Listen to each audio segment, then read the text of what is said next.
Et on l'a travaillé un petit peu. Donc, et on s'est dit qu'on allait commencer par notre enfance, le parcours. Avec des notes. Et parce Rester dans les temps. Parce qu'en fait, oui, un parcours de vie, ça commence à l'enfance, peut-être même avant. Et effectivement, moi, tous les deux, nous sommes nés dans une exploitation agricole, en polyculture élevage. Grigotte, tu viens avec nous? Elle est en train de se permettre. Parce que, Je la rappelle, je sais pas si elle revient. viens vite, Grigotte, viens vite. Elle est bien. Elle va en profiter pour faire le parcours de... Viens vite.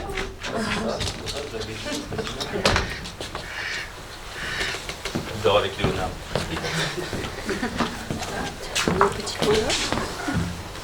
Et donc, tous les deux, nés dans une exploitation agricole de polyculture élevage, dans les années 60. Et donc, nos parents agriculteurs, nos grands-parents agriculteurs, et nos arrière-grands-parents agriculteurs, mais nous avons connu nos grands-parents agriculteurs, aussi surtout éleveurs. Et personnellement, moi je suis né dans une famille très brutale avec les animaux et avec la famille aussi. Voilà. Mais on avait un chien, on a eu comme cadeau un chien avec lequel on s'évadait et avec lequel on jouait énormément. Il s'appelait Balthazar. Mes parents n'arrivaient rien à en faire. Donc même quand ma mère lui a donné un coup de roue de vélo parce qu'il ne lui obéissait pas d'aller aller chercher les vaches en vélo, il s'était retourné, il avait crevé le pneu. Donc il est revenu à côté de son vélo. Voilà. Mais ça commence là, le rapport avec les animaux. Pour ma part, moi j'ai grandi dans une ferme où il y avait plein d'animaux. De ma naissance, en fait, j'ai toujours vécu avec des animaux. Et je passais mes soirées, mes étés, les grandes vacances, tout ça, je jouais avec les animaux. Et donc j'ai dû apprendre aussi très vite le respect, parce qu'on joue mais on ne fait pas n'importe quoi non plus. Et j'ai une petite histoire avec un canard. C'est peut-être pour ça que, bizarrement, j'ai pas vu de canard pendant très longtemps après dans ma vie. Puis bizarrement, le canard est réapparu. En fait, j'étais petite et mes parents devaient partir et nous laisser. Et nous, on avait envie de partir avec eux, quand on ne comprenait pas pourquoi ils ne nous emmenaient pas. Puis, bon, on te ramènera un cadeau, qu'est-ce que tu veux? Je dis, je veux pas de cadeau, je veux un petit canard. Et ça a commencé comme ça, donc quand ils sont rentrés, ils ont été me chercher un petit canard au marché. Et c'était le premier petit canard, parce que le problème des petits canards, c'est que ça dure vraiment pas longtemps, quoi. La taille de Léonard, en fait, c'est en 5 à 6 semaines, ils ont la taille adulte. Donc un petit canard, ça dure 10 jours, quoi. Et après, ça devient des grands canards. Et je sais pas du tout ce que devenaient les grands canards, parce que bon, quand on a 5 ans, on sait pas toujours ce qui se passe derrière. Voilà. Et puis, je regardais aussi la télé, certainement. À l'époque, il n'y avait pas beaucoup de télé, mais il y avait Saturnin. Voilà. Ça a peut-être marqué quelque chose dans mon histoire. En tous les cas, voilà. Et ce canard, c'est un canard indien. C'est des canards, en fait, qui se tiennent debout. Pas parce qu'on lui a demandé de se tenir debout, c'est sa race. Oui, on fait bref. Et il est né en couveuse et on s'est toujours occupé de lui. Voilà. Ouais, mais ça, c'est pas quand tu étais petite. Non. Et l'enfance, voilà, on a baigné dans... Mais tu avais des rêves de chanteuse, quand même. Oui, on jouait avec un... Je sais pas, à l'époque, s'il y en a qui sont dans nos âges. On avait des allumes-gaz avec des fils électriques qui se branchaient sur les prises. Et nous, quand l'allume-gaz était fini, hop, on jouait, on chantait, alors avec les animaux, tout ça. Voilà, pour l'anecdote, si vous vouliez des anecdotes, voilà. Non, c'est pas... Il y a des anecdotes, mais ça démarre aussi comme ça dans l'enfance. En fait, je dis, tiens, c'est marrant parce qu'on retrouve ça. Et puis, on a grandi, chacun de notre côté. Et puis, moi j'étais en rupture familiale, je suis parti à 17 ans de chez mes parents, sans pratiquement y revenir. Et là, j'ai eu la chance de tomber amoureux un amour un peu fou. Et c'était Annie. Ça fait très très très longtemps. Oui, ça fait 40 ans. Et donc voilà, et donc là c'était un grand bouleversement, grand chamboulement. Mais en partant de l'enfance, c'est pour ça on n'a pas eu de. Moi j'étais. Il y avait pas, mes parents n'étaient pas spécialement bercés sur l'artistique, quoi. C'est plus en réaction après, mais effectivement, Annie m'avait offert un disque de Jean Ferrat qui chante Léo Ferré, par exemple. Et ces paroles-là, Aragon, oui, Aragon, pardon. Et ces paroles-là m'ont vraiment énormément imprégné et m'ont permis de découvrir un autre monde aussi. Mais bon, voilà, c'est Annie qui m'a permis de découvrir un autre monde aussi. Et plus de tendresse, forcément, tout d'un coup. Et donc mais voilà, après, donc à l'époque, on travaillait. Moi, à 18 ans, j'ai fait une école de berger à Rambouillet. Voilà. Donc, je suis devenue éleveuse de moutons. Il y avait très très peu de femmes qui avaient le statut d'agricultrice. Donc j'étais dans les premières où, quand j'ai été enceinte, ça a été très compliqué pour les numéros de sécu, ils ne savaient pas comment faire. Les femmes agricultrices, c'était les femmes qui avaient le statut. Les maris agriculteurs étaient à la retraite, donc elles prenaient un statut agricole. Mais Annie, tu as été la première femme en Loire-Atlantique à demander les congés de maternité à la chambre à la MSA. Donc c'était ça. Donc on a eu 2 enfants. Et parmi ces enfants, en fait... On continue. Ouais, vas-y.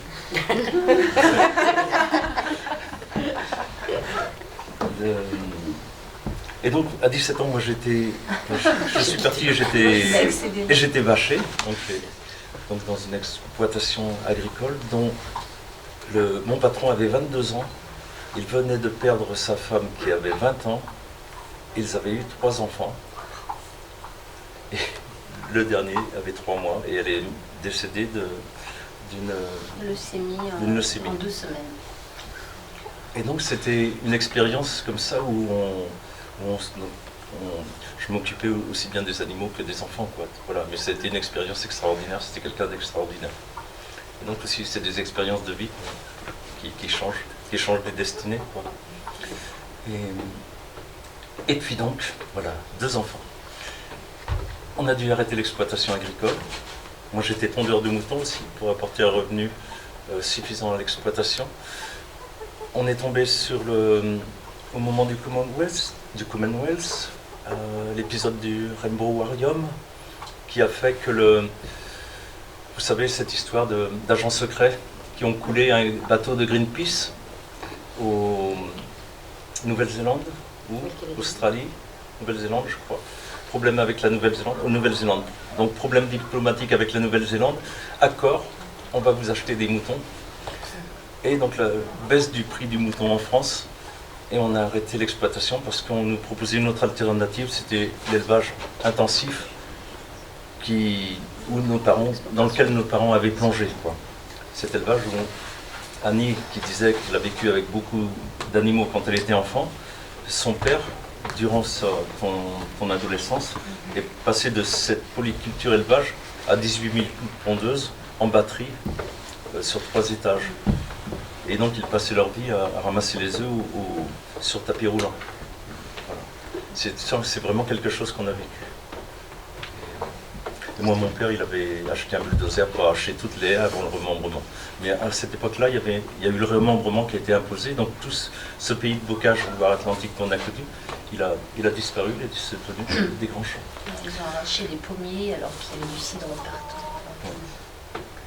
Et donc, on a arrêté l'exploitation et on s'est retrouvés sur des places de bergers dans différents endroits de France et puis en Corse. Yannick, je te laisse. Donc on est arrivé en Corse.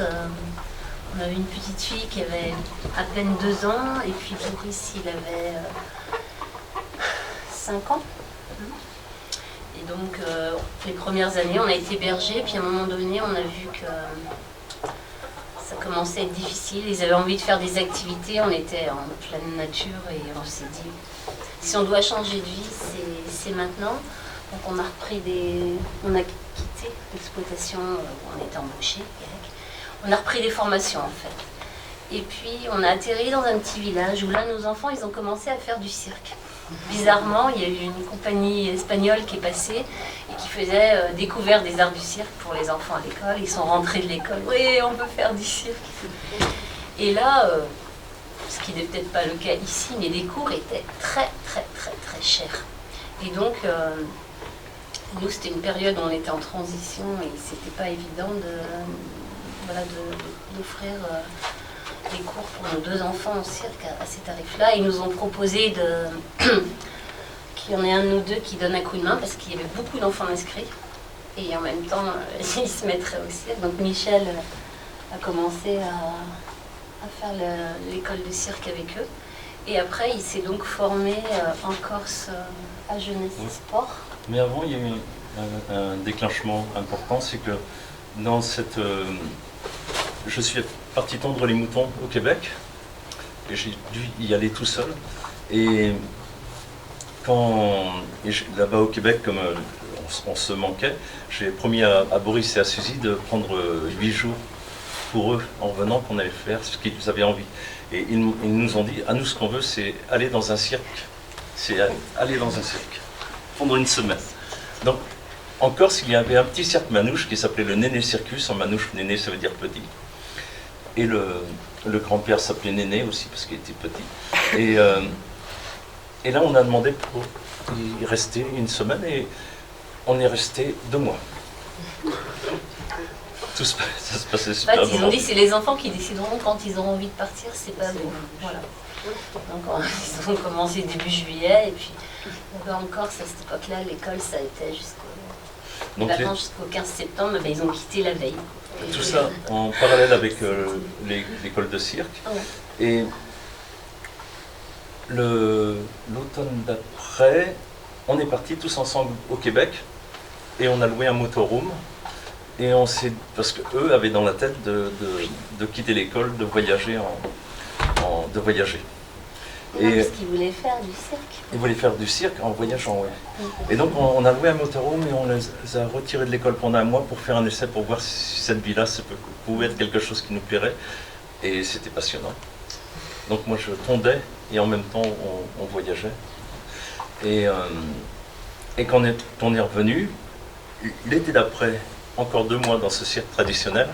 Et là, à la fin de l'été, on a commencé à passer le chapeau. Pour notre propre compte, en gros. On faisait des numéros. Et au chapeau, on gagnait, en gros, à cette époque-là, on gagnait 2 SMIC. Au chapeau, on faisait nos 2 salaires en 4 soirs. Et là, on s'est dit, waouh, mais on pourrait en vivre de ça. On va changer de vie. Et c'était assez incroyable, mais c'était vite des assemblées de 1000 personnes, quoi, de 800 à 1000 personnes. Et on faisait ça dans les villes touristiques de Corse. Et l'année d'après, on s'est dit, mais on pourrait vraiment vivre cette vie qu'on a rêvé ensemble. Et l'année d'après, on a démarché les communes, on a démarché aussi des campings pour faire des animations commerciales. On faisait des shoppings de nuit. Donc, j'appelle ça des animations commerciales parce que c'était pour dynamiser pour attirer les gens, pour dynamiser les commerces. Et puis des spectacles et les campings. le soir, voilà. Donc c'était dans un but de divertissement comme on avait appris dans le cirque traditionnel. Et puis un jour, on est allé voir un spectacle sur le Vieux-Port. Et c'était un spectacle, ce qu'on appelait nouveau cirque et tout, des Bocheros. Et là, ça nous a scotché, on s'est dit, c'est vers là qu'on a envie de... donc on est allé les voir à la fin du spectacle, et puis on leur a dit, voilà, on commence à faire des spectacles, mais on aurait besoin d'être aidés pour... Et c'était le début, en fait, d'un soutien d'autres artistes qui sont venus nous aider sur la mise en scène. Et en parallèle, on a commencé à faire des formations parce qu'on est devenu intermittent très très vite. En fait, en 3 mois en Corse, on avait fait nos cachets. Et donc, on a pu faire plein de stages à DAS et tout. Ouais. Donc, on a rencontré Gulko, enfin, je ne sais pas si vous connaissez, les Boucheros, Adèle, Adèle Des clowns, en fait. Des clowns. ouais, qui sont venus en Corse et puis Ouais. voilà, nous mettre. C'est pour les étapes. Ouais. Et donc là, oui, parce qu'on trouvait que le cirque traditionnel manouche dans lequel on était, c'était vraiment la famille. À partir et donc, chez eux, soit on fait partie de la famille, ou bien soit on est contre eux, soit on est les concurrents. C'est une histoire de concurrence dans les cirques qui est très dure. Hein. Entre eux, ils sont pas de cadeaux, et pourtant ils ont des règles ils vont toujours se dire bonjour, mais ils sont très concurrents. Mais c'est une culture qui est très intéressante, mais qui est très ancrée. Hein. Les petits cirques manouches, c'est quelque chose. C'est vraiment intéressant. Mais on trouvait que c'était un peu enfermant. On trouvait que c'était enfermant pour nos enfants. Et effectivement, quand ils ont vu ce nouveau cirque des Pocheros, eux, ça leur a plu énormément. Ils se sont dit waouh, ça a l'air super ouvert. Et nous, on s'est dit oui, c'est vraiment par là qu'on a envie d'aller. Et donc pour les accompagner, moi j'ai fait 2 formations jeunesse et sport d'éducateurs sportifs, parce que ça pouvait se passer en Corse. Et puis j'ai fait une formation d'enseignement des arts du cirque au CNAC, qui est l'école supérieure des arts du cirque. Et là, ils faisaient une formation par alternance sur 2 ans. Et c'était quelque chose de très intéressant. Ils n'en ont fait qu'une formation comme ça. Spécialisée en aérien, alors que Michel avait vraiment le vertige. Et en fait, comme Boris et Suzy, notre fille, étaient complètement passionnés par l'aérien, donc Michel, c'est moi, j'y vais. On est monté en coupole, par exemple. Toi, la coupole est aussi haute que ça. Ils nous ont demandé de nous prendre par les jarrets. Donc on était sécurisés, mais prendre par les jarrets tout en haut là-bas.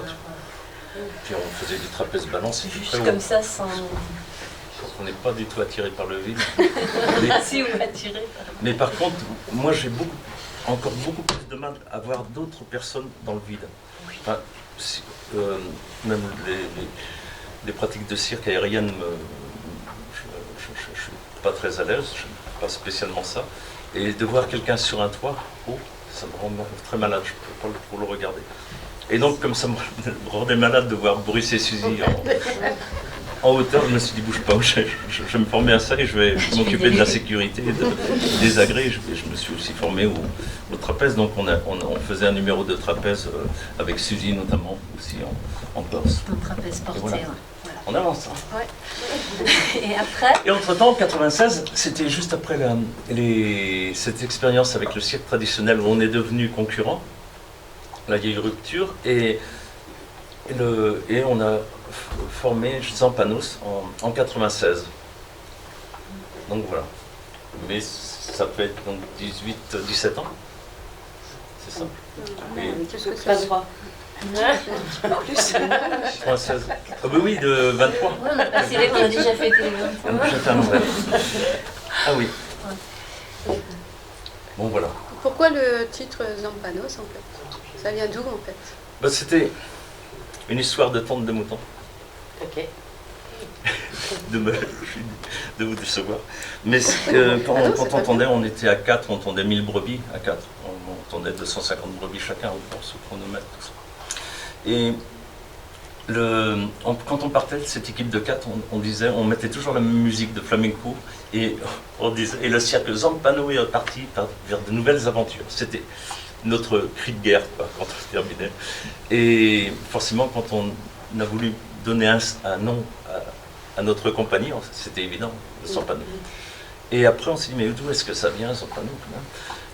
Et donc, on a recherché d'où ça venait, et ça venait de la Strada, du grand Zampano avec Gelsomina.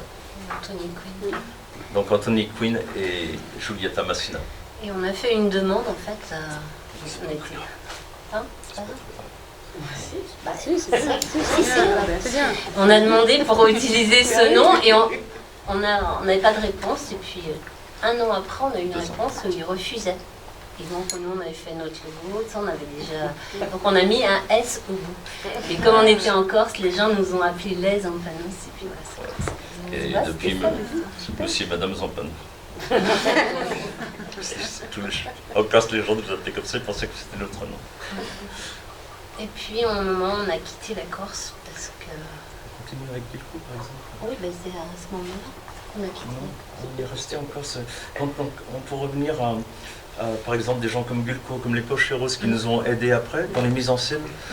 Là, c'était un vrai tournant parce que on a été aidés par la région assez rapidement et par la DRAC dans la mesure où on a fait venir des gens de l'extérieur pour nous aider à évoluer. Et c'était intéressant parce que du spectacle, des animations commerciales, où on donnait aux gens ce qu'ils avaient envie de recevoir, on a fait quelque chose qui nous a semblé être quelque chose qui se rapproche plutôt de la culture. De l'art, je ne sais pas, mais de la culture certainement. Et parce que forcément, au début, quand on passait le chapeau, on faisait ce qui allait nous rapporter des sous dans le chapeau, donc ce qui allait plaire aux gens, forcément.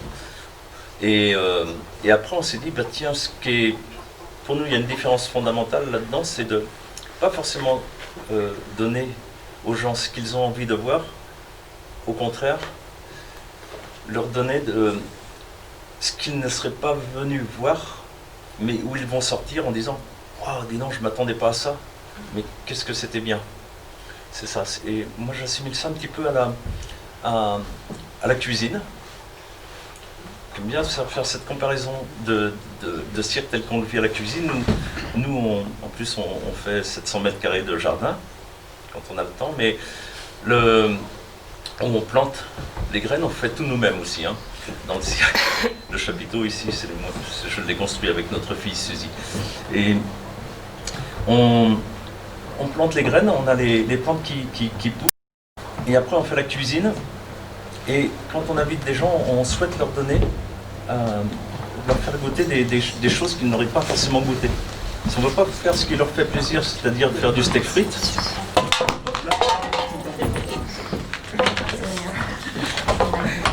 bonne soirée. Merci beaucoup. Oui, bien sûr. Et donc voilà, c'est un petit peu, on ne va pas faire du steak frites en disant ça va plaire à tout le monde, mais on va, en espérant que les gens vont se dire ah tiens, c'est des goûts que je n'avais pas connus, mais c'était super. Voilà, j'aime bien cette comparaison. Puis on a eu aussi envie de faire des spectacles où on provoquait des émotions. Et quand on fait un spectacle pour faire plaisir, déclencher certaines émotions, mais après on a pris aussi des risques à faire des choses. Et en évoluant là-dessus, à un moment donné, on s'est senti mal à l'aise vis-à-vis des disciplines. Moi, je sais qu'au niveau du syndicat, quand il s'est agi de faire un diplôme sur les arts du cirque, en concurrence avec Jeunesse et Sport et la fédération, moi j'ai dit mais non, pourquoi un diplôme? Si on fait un diplôme, on va, et surtout sur les disciplines, on va cadrer l'enseignement sur les disciplines et puis on va apprendre les gens à faire des disciplines. Ça, pour moi, l'art, ce ne sont pas des disciplines. Donc j'ai pris une position contre Adrienne Larue, très fort là-dessus. Je suis allé au ministère défendre un peu le truc, mais c'était impossible de le défendre parce que tout était embrayé là-dedans. De toute façon, c'est la marche de la société. Et on ne se retrouvait pas dans ces disciplines-là parce que, pour moi, même dans le nouveau cirque, je trouve qu'on est dans du cirque contemporain, je trouve qu'on est quand même dans du nouveau cirque traditionnel. Et parce que justement, ces disciplines-là nous tiennent les artistes à proposer quand même une forme d'expression. Et lorsque je dis ça, je veux dire que bien souvent, même en nouveau cirque, il y a des exceptions, hein, mais bien souvent je vois des artistes qui montrent de quelle manière on va se surpasser et surmonter notre pesanteur vis-à-vis des éléments naturels. C'est bien souvent ce que je vois. Et nous, on a eu envie de faire autre chose. Il y a quelqu'un qui s'appelle Pascal Jacob, qui disait en cirque, on montre toujours quelque chose, même si on ne le dit pas. Par exemple, un artiste qui jongle à 10 massues sur un piédestal avec une femme en string qui lui tient dans les accessoires, il va donner une image que le bon père de famille va amener ses enfants voir. Et vraiment, je pense vraiment en spectacle, on donne une image de nos convictions, mine de rien. Le pire, c'est de ne pas le savoir et de donner des images qui ne correspondent pas à nos convictions. Ça, c'est un peu dommage. Donc voilà, je trouve qu'il y a un conditionnement de ce que vont donner les artistes à travers ces disciplines-là. Nous, on a choisi à un moment de s'appeler cirque archaïque postmoderne parce qu'on ne prend pas nos origines à Asselet. En 1790, je vous rappelle ce militaire qui faisait des prouesses devant la reine d'Angleterre, et justement où il y avait forcément la domination des éléments naturels. Ça a accompagné l'industrialisation, ce courant de pensée-là. Et et donc les disciplines sont nées à partir d'Asselet.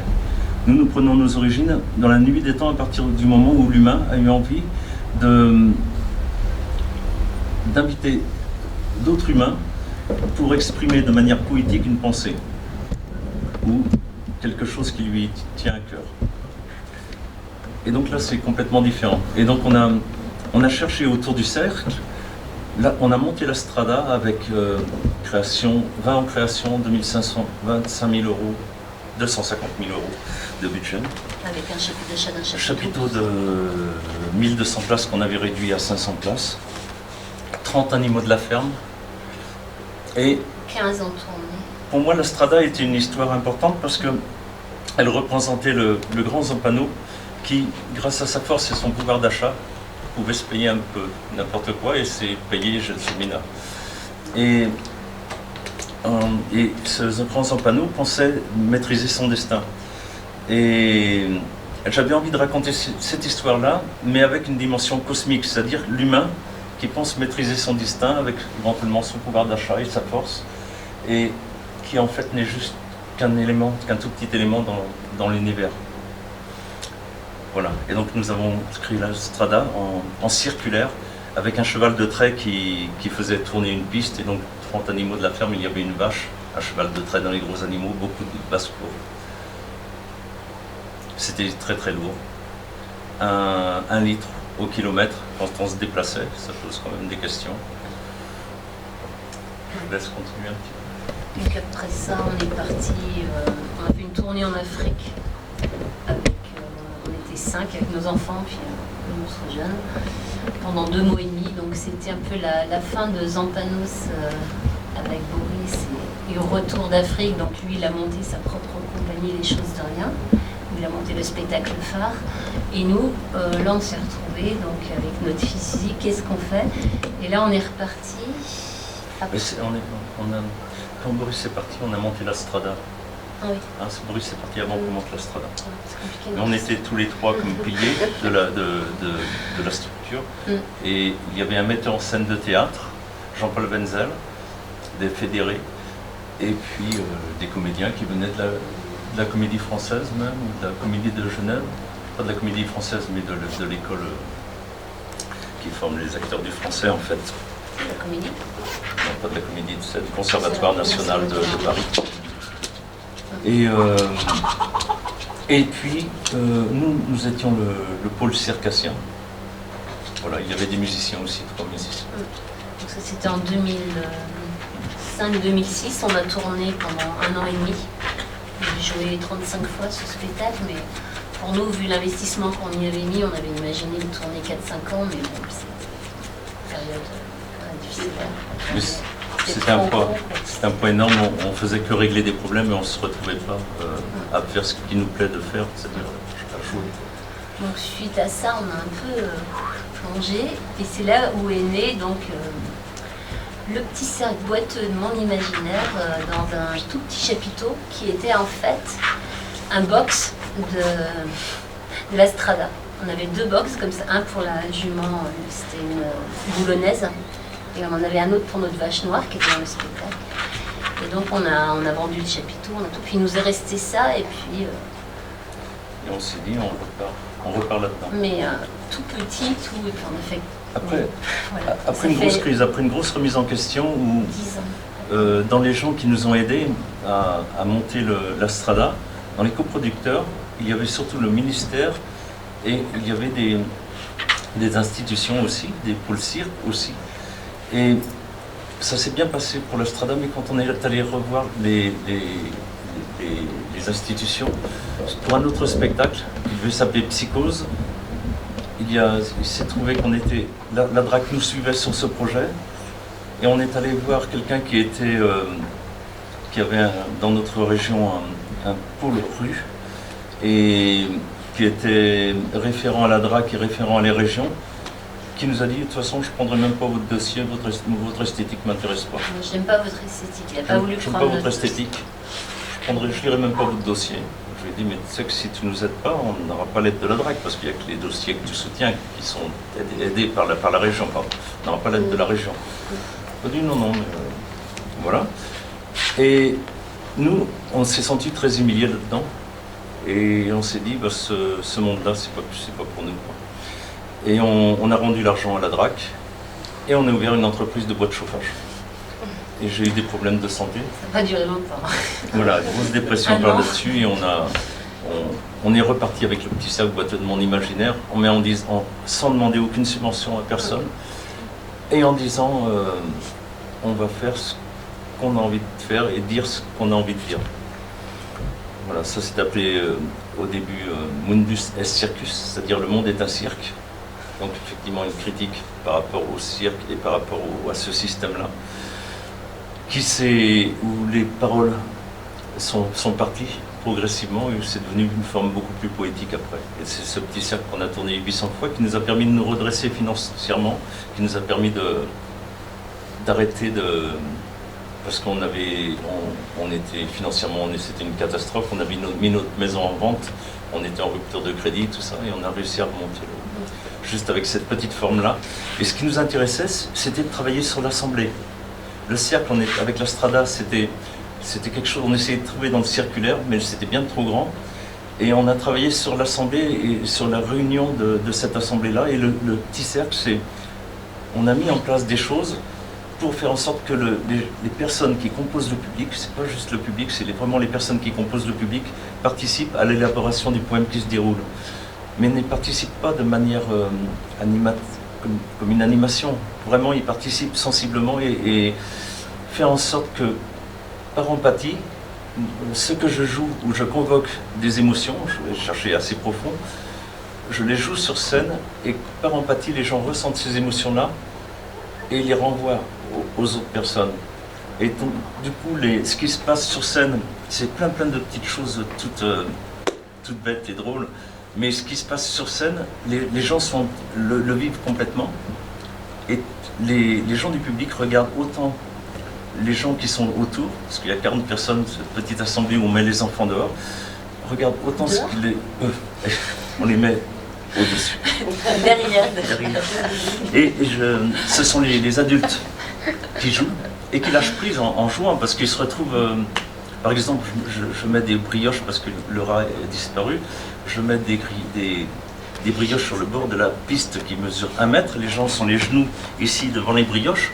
Ils m'ont juré qu'ils étaient sérieux, ou qu'ils étaient téméraires, qu'ils étaient pleins de convictions, tout ça, parce que je peux compter sur vous. Et donc je remets une brioche là, et en 3 secondes, les brioches disparaissent. Et c'est juste, on fait un gros détournement d'attention, ça c'est une technique de magie. Le rat apparaît au-dessus, on oriente l'attention des gens sur le rat, Griotte qui elle fait son chien nonchalant, qui dort dans la roue où elle est supposée faire de la musique. Elle fait la razza des brioches. Et donc forcément les gens sont... Et donc forcément après ils se font engueuler, mais vous m'aviez dit que... Voilà, et c'est ça. Alors donc la fois d'après, on retend le piège, on met la poule sur un fil, et le rat vient bouffer la corde de la poule qui descend, qui elle va rattaquer les brioches. Donc la fois d'après, ils sont en train de défendre les brioches, quoi. Et, ou bien de les prendre, et puis après ils sont tout fiers de me dire non mais je l'ai sauvé. Et quand ils disent ça, ils sont vraiment au premier degré, ils disent non mais je l'ai sauvé. On est dans un monde complètement surréaliste là. Et ça c'est super chouette. Et le fait qu'ils jouent comme ça, après ils lâchent prise, on fait des tableaux un peu comme la montgolfière où rien ne se passe, pas grand chose, juste des images où les gens rentrent en introspection. Et là c'est là que le voyage se fait chez eux. Et on arrive à avoir des gens qui sortent en pleurant parce qu'ils ont été bouleversés juste par l'introspection qui s'est passée sur des images. Je travaille avec des bulles ou avec un petit cheval en équilibre. Je ne sais On en est où dans l'horaire? Je pense qu'il y a 5 minutes. 5 minutes pour finir. Voilà, Peut-être s'il y a des questions. Non, mais je pense que vous pourriez parler aussi du On proche, continue. enfin, de l'autre spectacle après, le petit cercle boiteux. Oui. C'est un autre projet qui est Oui, c'est super ça. intéressant et qui, voilà, Ouais. qui change. Après le petit cercle boiteux, et c'était intéressant parce que voilà, on a cherché à aller plus loin sur le fait que les gens participent à l'élaboration du poème qui se déroule. Et on s'est dit, on y va de manière radicale. On fait en sorte qu'il n'y ait pas d'acteurs au milieu. Et il faut que ce soit les gens qui s'impliquent. Et s'ils ne s'impliquent pas, le spectacle n'a pas lieu. C'était un peu radical comme ça. Donc c'est là que Briou est né. Briou, c'est un humanoïde qu'on a construit nous-mêmes. On a passé énormément de temps, s'est fait aider par quelqu'un qui faisait des effets spéciaux dans le cinéma pour les techniques d'animatronique, c'est-à-dire les techniques de...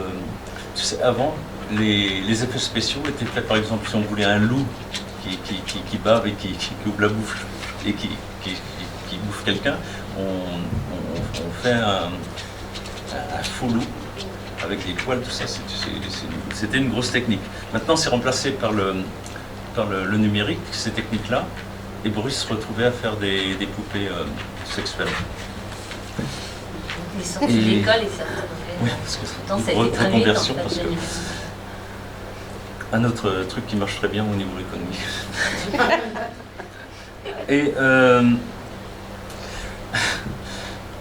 Et donc Boris nous a aidés. On a fait Briou, qui est un humanoïde qui parle aux gens. Et donc, mais on n'a pas réussi à le faire avec une grande assemblée. On limite l'assemblée à 12-17 personnes. Et donc il interroge les gens sur l'humanité.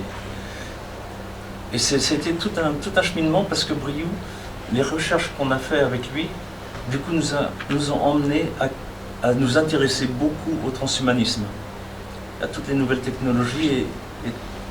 Et on a pris le parti de dire c'est fou parce que les gens sont complètement passionnés par des technologies.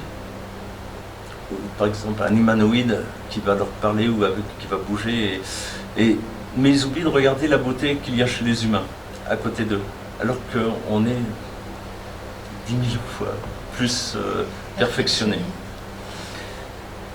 Ce Briou est un humanoïde quand même qui dépasse au niveau cognitif toutes les techniques japonaises ou autres, parce qu'il tient vraiment des conversations avec les gens. Il assume qu'il est une machine. Dans son cerveau maintenant, on a des calotés, il y a les moteurs, on voit les moteurs. Mais il tient des vraies conversations philosophiques avec les gens. Et les gens le prennent même dans les bras à la fin. Il arrive même à faire pleurer les gens. Pas trop, parce que nous on l'a fait, on voulait vraiment. On s'est dit, on va faire un spectacle où les gens vont... Je pensais que Briou allait pouvoir faire de la direction d'acteurs avec les gens du public. Et notamment quand ils allaient le prendre dans les bras et faire quelque chose comme ça. Et quand on le prend dans les bras, ça nous rend malade. Ça fait vraiment une boule au ventre. C'est assez surprenant. Par contre, on tombe en empathie avec lui. Darwin qui disait qu'il y a l'empathie qu'entre les êtres vivants. Les gens tombent en empathie avec Briou. Ça, c'est étonnant. Donc on est allé dans cette direction-là. Bon, on s'aide beaucoup avec la magie, hein, dans cette histoire-là. Et le donc, mentalisme voilà. aussi. Donc tout nous est permis en spectacle aussi. Faut savoir ça. Mais donc Briou interroge les gens sur l'existence. Il leur demande s'ils sont réels, par exemple, s'ils ne sont pas virtuels. Parce que lui, il ne sait pas, il n'a pas la conscience d'exister. Et donc il dit, mais toi, qu'est-ce qui te donne la conscience d'exister? Et donc voilà, il demande aux gens, mais qui tu es? Donc les gens, souvent on leur donne son prénom, il dit, oui, moi mon prénom c'est Briou, mais qui tu es? Est-ce que tu es un humain? Waouh, moi j'adore être avec les humains parce que quand je suis avec des humains, j'ai l'impression d'exister. Parce qu'ils me disent des choses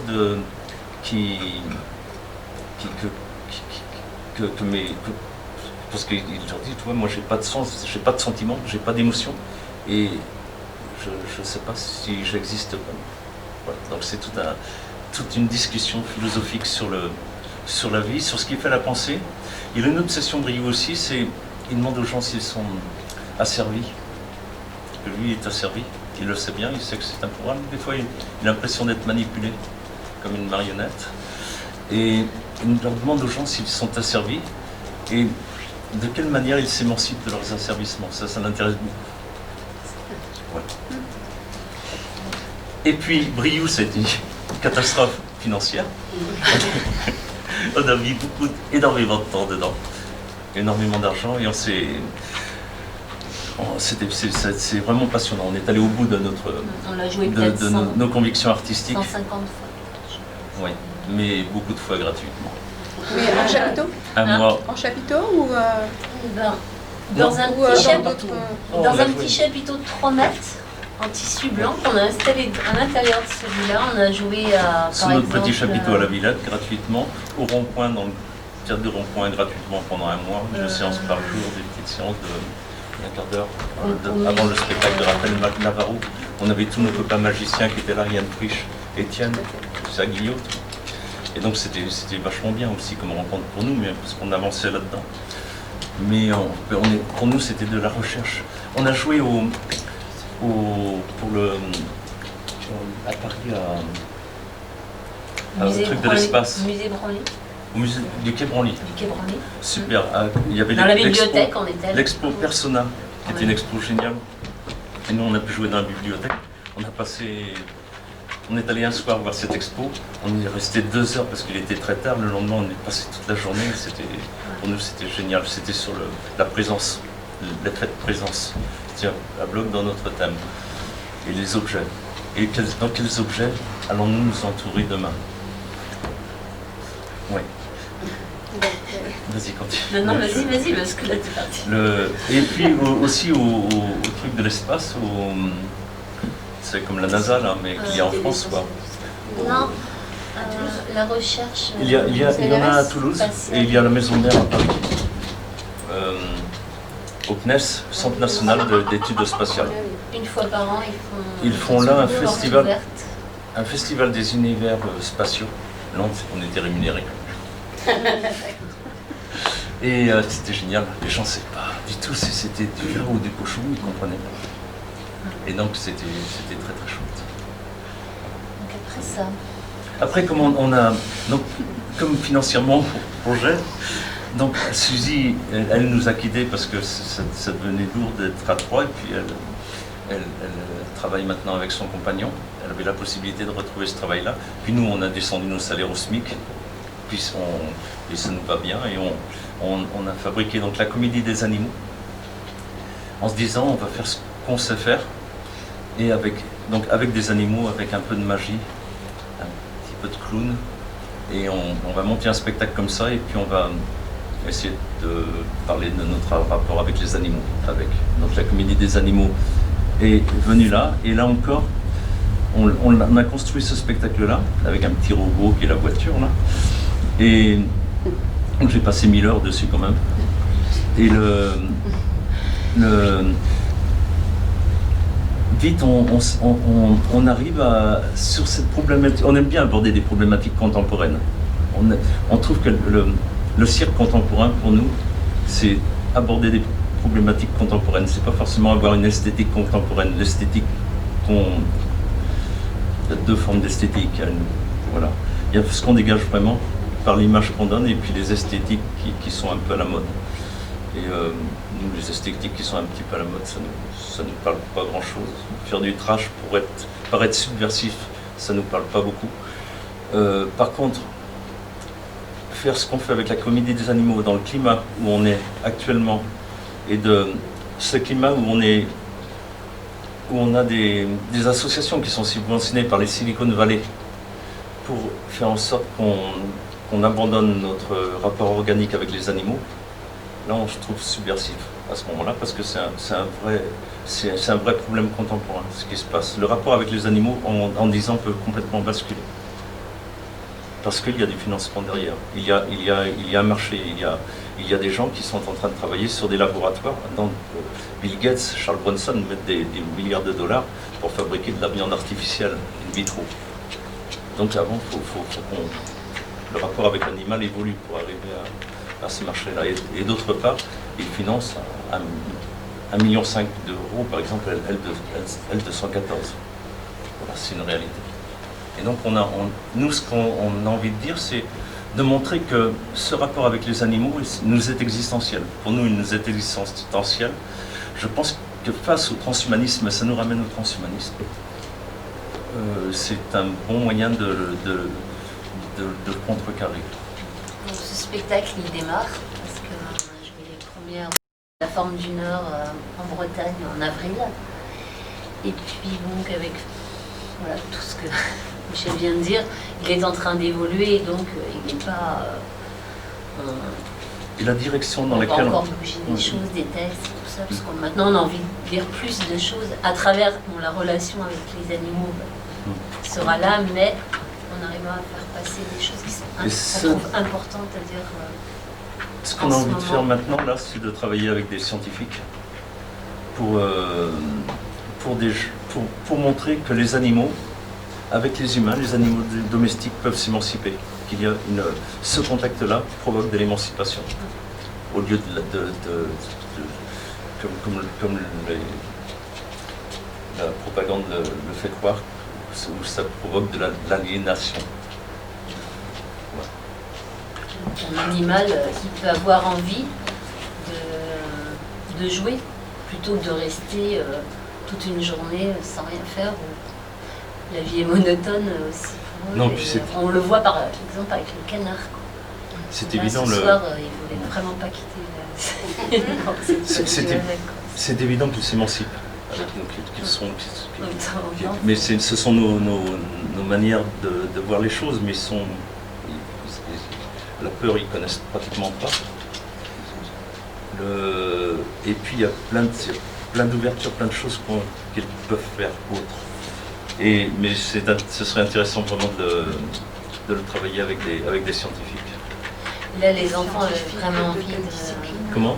Des scientifiques de quelle discipline à ce moment-là? Eh bien, des éthologues. Des éthologues, oui, notamment. Toi, il y a eu des choses qui ont été faites. Donc c'est amusant parce que les associations, entre guillemets, de protection des animaux, dont les plus radicales veulent leur extinction, l'extinction des animaux, des animaux de compagnie et des animaux domestiques, c'est très clair, ils veulent la suppression de l'élevage. Parce qu'ils estiment qu'il y a un rapport d'appartenance. C'est-à-dire que pour eux, en gros, les végans abolitionnistes disent, parce que l'abolitionnisme c'est ça, le rapport qu'on a avec les animaux est le même rapport qu'on a eu avec les nègres. Et donc il faut l'abolition de la propriété, parce que ce qui faisait l'esclavage, et les esclavagistes, c'est qu'ils étaient propriétaires d'autres personnes. Et donc c'est en abolissant la propriété d'un animal qu'on va abolir la relation d'esclavage qu'il y a. Parce qu'ils ont toute une philosophie qui dit que, en fait, qui est intéressante aussi, qui dit que c'est cette relation-là d'asservissement qui fait que l'homme se pense supérieur et pense posséder la nature, tout ça. Mais c'est aussi une philosophie utilitariste.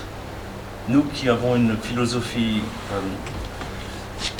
humaniste, et j'aime beaucoup la philosophie aussi quand même, et donc les valeurs d'humanisme, d'émancipation, de libre arbitre, de dignité, donc bien sûr d'égalité, tout ça, ça ne leur parle pas forcément. Pour eux, c'est comment on va être le plus heureux possible, comment la société va être le plus heureuse possible. Mais pas que la société, le monde vivant. Donc, pour les utilitaristes, le fait d'avoir un animal a la même valeur qu'un humain. Et un animal bien portant aurait plus de valeur, oui, on peut dire ça, qu'un enfant naissant, qui a moins de conscience que l'animal, ou qu'un vieillard qui a perdu la conscience, ou qu'un handicapé mental. Voilà. Donc c'est intéressant de regarder l'utilitarisme, ce que c'est. C'est notre philosophie. Moi, je suis assez heureux de notre philosophie humaniste.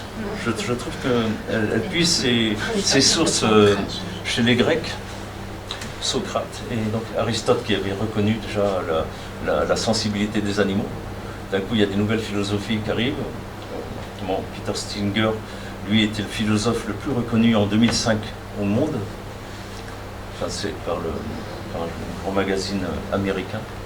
Donc Peter Singer, c'est un peu le maître à penser des végans. On va aborder d'autres questions. Ben, merci en tout cas Michel et Annie, et puis Griotte qui se balade. Bon, je pense qu'on va bientôt arrêter, petite histoire, pour aller manger. Si vous avez encore des questions, c'est le moment. Vous pouvez y aller, vous pouvez poser vos questions. Sinon, je pense qu'on arrêtera. Et vos projets à venir. Nos projets à venir. Notre projet à court terme à venir, c'est d'aller jouer à Paris. On avait fait comme ça pour le Petit Cercle. On a joué le Petit Cercle à Paris. Là, il y a eu aux entrées. Ça demande beaucoup de courage pour aller jouer aux entrées à Paris, surtout avec des animaux. Et on avait fait ça. Et donc, il y a eu pas mal de programmateurs qui sont venus. On a eu aussi un article 3T dans Télérama avec le Petit Cercle, ce qui a joué beaucoup. À partir du moment où on a vu cet article-là, on a fait complet. L'été d'après, on est allé en Avignon, on a fait complet dès les premiers jours. On a joué. Mais c'était 40 personnes. Et là, pour jouer la Comédie des animaux à Paris, c'est très compliqué. On a fait la demande l'année dernière, on a reçu la réponse trop tard. Ça posait un vrai problème politique de jouer avec des animaux domestiques à Paris. Parce qu'ils étaient Là, en train on de a reposé le dossier. avec Animaux Sauvages. Ouais. Donc ils étaient mal à l'aise que le dossier arrive là. Ouais. Et nous attendons toujours la réponse. Là, on attend la réponse. Et même on attend un rendez-vous normalement Donc, une semaine. aller jouer à Paris, on va perdre de l'argent, on va aussi. C'est pas évident, c'est beaucoup de problèmes à régler. Avec le logement, l'eau, l'avoir des animaux dans un parc public, mais où des gens rentrent la nuit, on ne peut pas mettre de gardiennage. Avoir un risque que des gens distribuent des tracts à l'entrée du chapiteau pour défendre cette philosophie animaliste. Et puis plein de problèmes voilà, il y a 10 pages de réglementation pour pouvoir implanter un chapiteau dans Paris. Il faudrait avoir 4 poubelles, pas de possibilité de distribuer des tracts, plein de choses. Donc on a fait la demande, on attend. Et puis en fonction. Voilà. Mais là, cette année, on a vraiment envie d'y aller. Voilà. Et on a envie de. Il y a une thèse de doctorat qui a été faite par Nicolas Ledebedec qui écrit des articles très intéressants sur le transhumanisme et qui a fait une thèse de doctorat sur l'humanisme et le transhumanisme qui est vraiment génial et que j'ai vraiment envie de retravailler. On a vraiment envie. Enfin, tu la lises, toi. Et donc voilà, j'ai vraiment envie de retravailler, de ressortir Briouze sur un spectacle où on assumerait être sous la lumière. En gros, dans ce spectacle plus conventionnel, comme là, Annie est sous la lumière et le public regarde. Donc il y a cette notion de consommation, de consommateur qui nous dérange un petit peu, mais... C'est peut-être un spectacle où il y aurait un humain, un humanoïde, on a déjà Briouze, un humain, Michel, et peut-être un animal ou pas, on ne sait pas plus. Bon, voilà. Donc on a vraiment envie de recreuser cette histoire-là. Mais je pense que la question de l'animal, de la domestication, avec tout ce que ça porte, ça va nous intéresser un moment. Parce qu'il y a vraiment un challenge à défendre là. Et ce qui nous intéresse, c'est de jouer notre spectacle, bien sûr. On prend du plaisir à le jouer, mais de défendre une cause, c'est intéressant aussi. Voilà, ça nous intéresse vraiment. Merci. Merci beaucoup. Merci.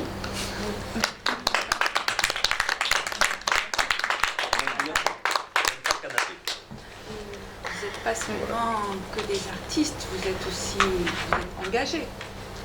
Oui, Engagés, vous êtes artistes engagés. on est engagé dans d'autres directions aussi. Mais Oui, aux côtés des éleveurs aussi. Aux côtés L'engagement, des c'est éleveurs plein de sortes d'engagement. par chez nous qui ont... C'est pas forcément le cas de tous les artistes. Non, oui, bien sûr. Vous avez des convictions, vous les défendez, vous les mettez en scène. Non, on pense qu'il faut qu'on ait quelque chose à dire. Quand même. Mais pour des gens, c'est pas obligé. Pour certains, c'est pas. Et effectivement, les problèmes contemporains, comme les problèmes abordés dans Silkerview, qui est une chaîne un peu parallèle sur Internet, où ils font venir des scientifiques, des philosophes qui parlent pendant 2 heures, on les interroge très peu, sur ces politiques, les politiques aussi tout ce qui est manipulation, ça me passionne beaucoup. Manipulation des sociétés, c'est quelque chose qui est passionnant, donc effectivement on est engagé là-dessus. Merci. Merci.